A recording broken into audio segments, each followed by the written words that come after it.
YSR Congress party శాసనసభ పక్ష సమావేశంలో ఈ రాష్ట్రంలో జరుగుతున్నటువంటి తెలుగుదేశం పార్టీ మరియు ముఖ్యంగా కూటమి ప్రభుత్వ హయాంలో జరుగుతున్నటువంటి అన్యాయాలపైన అక్రమాలపైన ప్రజల్ని వంశిస్తున్నటువంటి వైనంపైన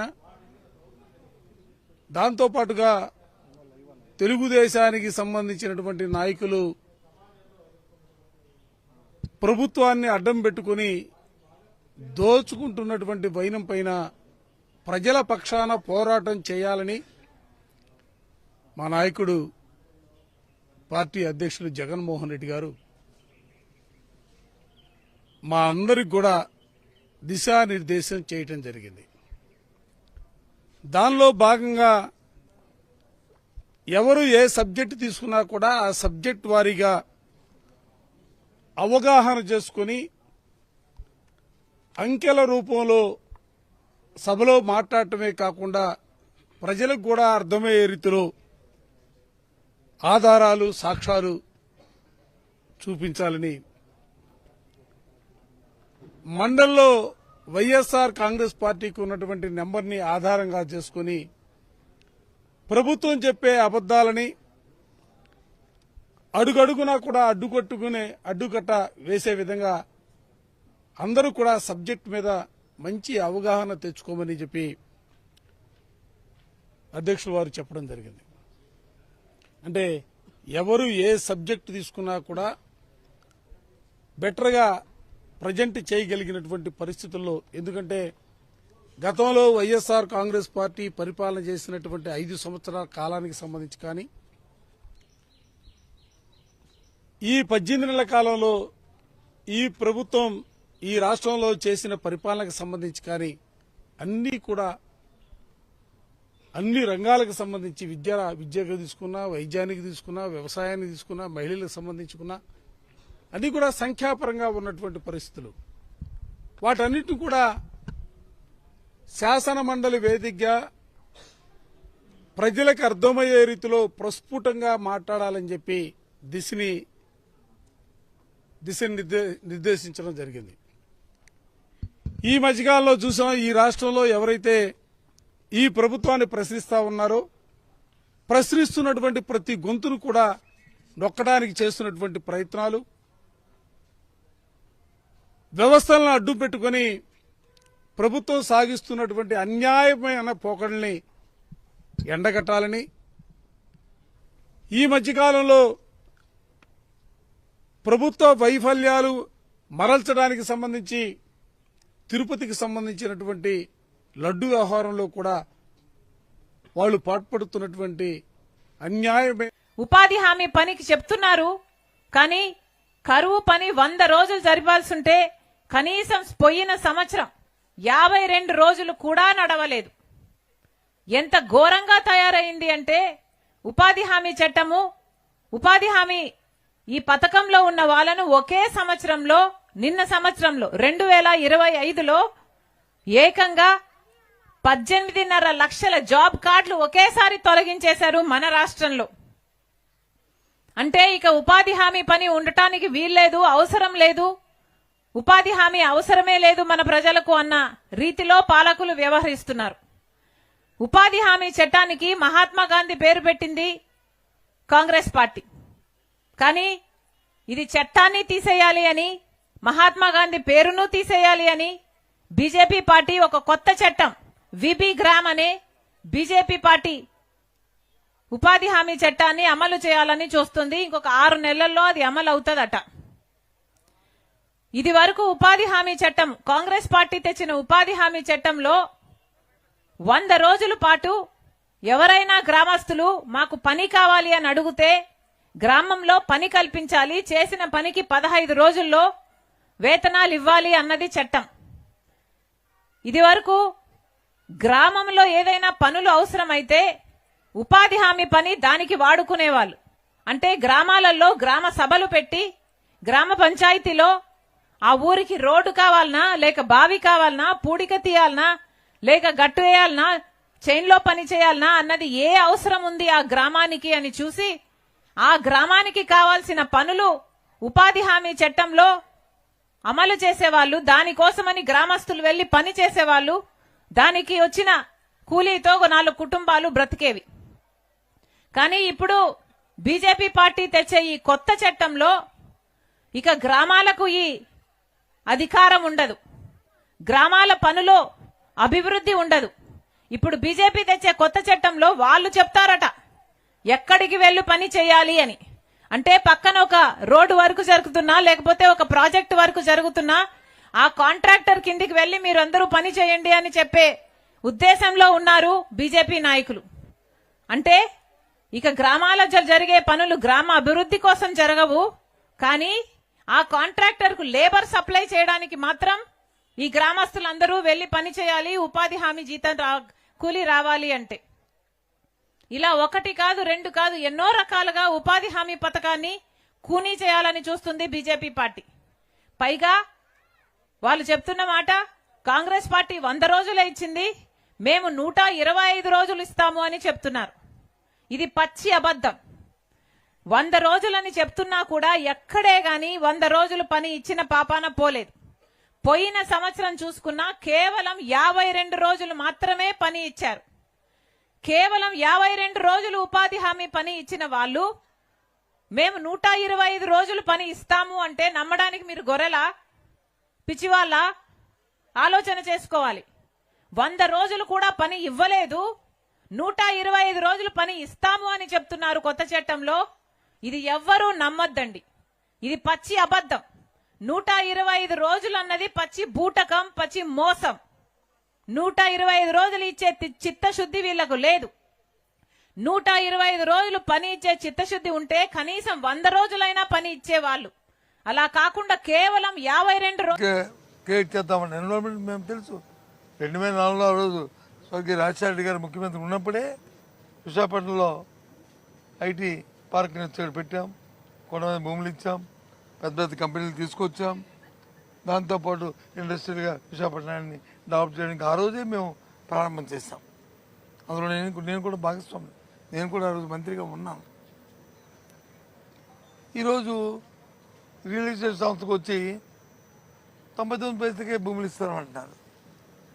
ఏం దాన్ని ఒక సిస్టమ్ ఉంది కదా గవర్నమెంట్లో, ఎక్స్ప్రెషన్ ఆఫ్ ఇంట్రెస్ట్ వెళ్ళడం, దాంట్లో ఎవరు వస్తారో ఆ కంపెనీ తాలూకు వర్క్ చూడడం, వాళ్ళకు ఇవ్వడం అనేది. ఎందుకు ఆ కార్యక్రమం చేయకుండా లోపాకారిగా మీరు ఒప్పందం ఎందుకు చేస్తున్నారు? ఏమనంటే ఉపాధి కల్పిస్తారు, ఉపాధి కల్పిస్తారో చస్తారో తర్వాత దొరుకుతున్నాయి అవి. ఈరోజు నువ్వు చేస్తున్న పని ఏంటి? ఇళ్ళకి ఇస్తున్న భూములు ఏంటి? ఆ రోజు అదాని డేటా సెంటర్ వచ్చి మేము ఆ రోజు దాన్ని పెట్టడము, ఆ కార్యక్రమంలో జరిగిన ఎంఓఏలే కదా ఇవాళ అక్కడికి వచ్చిన ఏదైనా సరే గూగుల్ సెంటర్ వస్తుందంటే దానికి అదే కారణం కదా.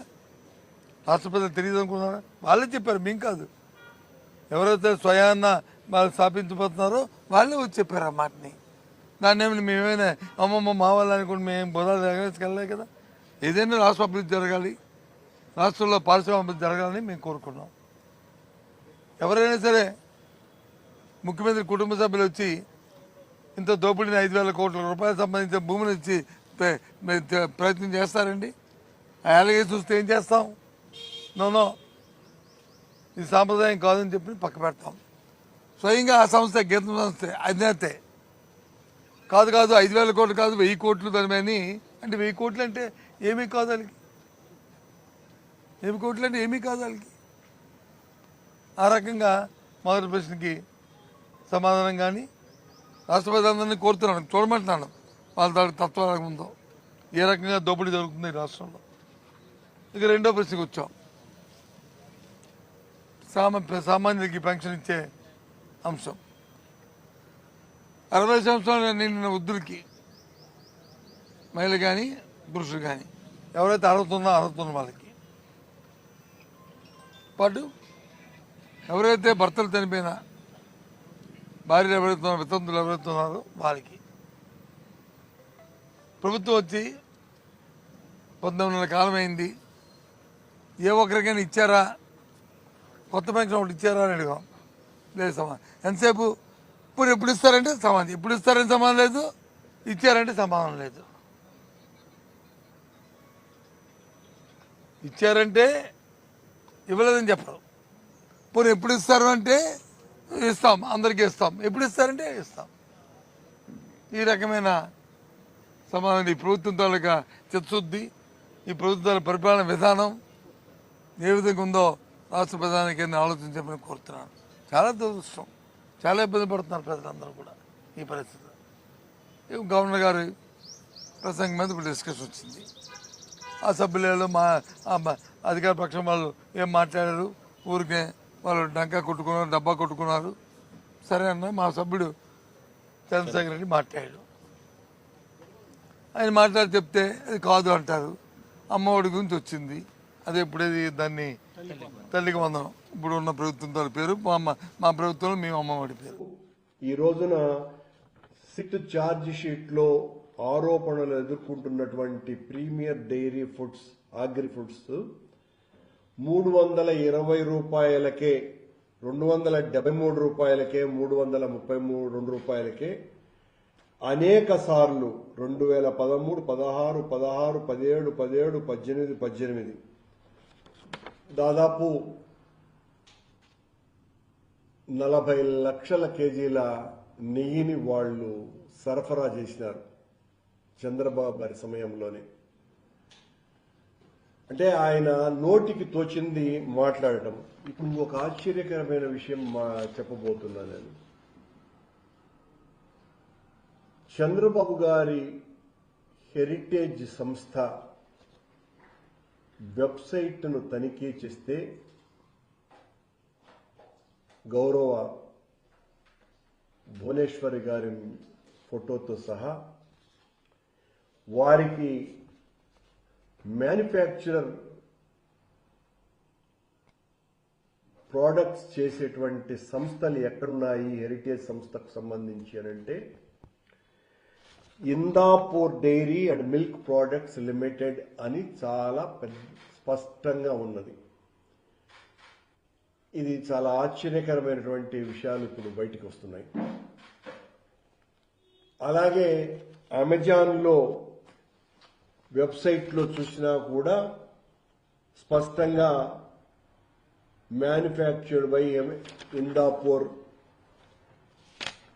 డైరీ అండ్ మిల్క్ ప్రోడక్ట్స్ అని స్పష్టంగా ఉంది. సరే, అసలు ఇది అమెజాన్తో పని లేకపోయినా హెరిటేజ్ కంటే ప్రాముఖ్యమైనది ఏది లేదు. ఇందులో వీళ్ళ మ్యానుఫ్యాక్చరింగ్ యూనిట్ ఇందాపూర్లో ఉన్నది అని. ఈ Indapur dairy and milk products ఆశ్చర్యకరమైన విషయం, 2014లో 16,50,000 రూపాయల నెయ్యిని 306 రూపాయలకు ఇద్దరు కలిసి ఇందాపూరు మరొక సంస్థ కలిపి టీటీడీకి 306 రూపాయలకు సప్లై చేసినారు. ఒకరు Karnataka milk federation Mother Dairy unit ఒకటి, ఈ Indapur dairy and milk products limited ఒకటి. అప్పుడు స్పెసిఫైడ్ అథారిటీ ఉన్నది. స్పెసిఫైడ్ అథారిటీ చైర్మన్ గా జేఎస్వి ప్రసాద్ గారి సంతకంతో అప్రూవ్డ్ గా 15/1/2015 అప్రూవ్ అయింది. మొత్తం 50,49,00,000 రూపాయల నెయ్యిని ఇందాపూరు మరియు కర్ణాటక మిల్క్ ప్రోడక్ట్స్ సంయుక్తంగా టీటీడీకి సరఫరా చేసినాయి. ఈ ఇందాపూర్ సంస్థ హెరిటేజ్ సంస్థ యొక్క యూనిట్ గా చెప్పబడుతున్నది. సాక్షాత్తు టీటీడీ వెబ్సైట్ లోనే ఉన్నది. అలాగే ఈ ఇందాపూర్ సంస్థ అలాగే సంవర్ధన మదర్సన్ ఇంటర్నేషనల్ లిమిటెడ్కి 3.55 ఎకరాలు 99 పైసలకు ఇచ్చామని చెప్తున్నారు. మేము అడుగుతూ ఉంది ఏంటంటే ప్రభుత్వం నిలదీస్తూ ఉంది, మీరు ఐటీ కంపెనీల పేరు చెప్పి రియల్ ఎస్టేట్ కంపెనీలకి భూములు ఎందుకు 99 పైసలకు అమ్ముకుంటున్నారు అని చెప్పేది మా ప్రధానమైన ప్రశ్న. దానికి గౌరవ మంత్రి గారు సమాధానం దాటేసుకుంటూ మేము హైదరాబాద్లో అది చేసాం, గుజరాత్లో ఎలా డెవలప్ అయింది, ఇది అది అని చెప్పి దాన్ని దాట వేసుకొని ఆన్సర్ చెప్పకుండా తప్పించుకొని పారిపోయే పరిస్థితులు ఈరోజు హౌస్లో కనపడతా ఉన్నాయి. ప్రధానంగా మా డిమాండ్లు ఏంటంటే, పక్కన ఉన్న కర్ణాటక రాష్ట్రంలో మీరే గత రన్లో ఏదైతే మీరు గూగుల్ డేటా సెంటర్ ఏదైతే వైజాగ్ వచ్చిందో, అది అదానీ గూగుల్ డేటా సెంటర్ అయితే గత ప్రభుత్వంలో మా ముఖ్యమంత్రి జగన్మోహన్ రెడ్డి గారు తీసుకొచ్చిన కంపెనీని మళ్ళీ రీఅగ్రిమెంట్లు చేసి మీరు కంపెనీగా మీరు తెచ్చినట్టుగా దాన్ని చూపించుకున్నారు. అది అందరికి కూడా రాష్ట్ర ప్రజలకు తెలుసు. అయితే అదే Google company alphabet major expansion అని చెప్పి కర్ణాటకలో గత వారం రోజుల కిందట మీకు విత్ సాక్ష్యం నేను చూపిస్తున్నాను, వీళ్ళు కర్ణాటక ఐటీ మంత్రిని ఎగతాళి చేస్తూ పోస్టింగ్లు పెట్టారు. మనందరం కూడా మీడియాలో ఎక్స్లో చూసాం.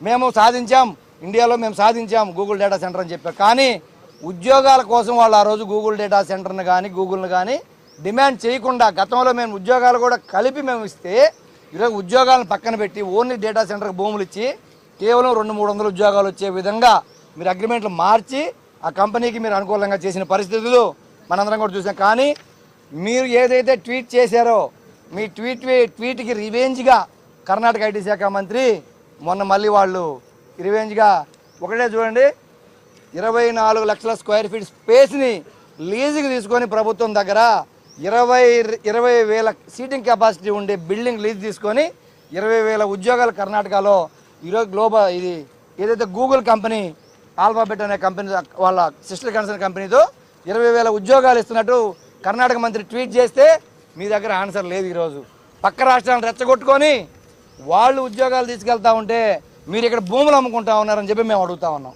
మీకు ఉద్యోగాలు ఇంపార్టెంటా, భూములు ఇంపార్టెంట్ అనేది మా ప్రశ్న.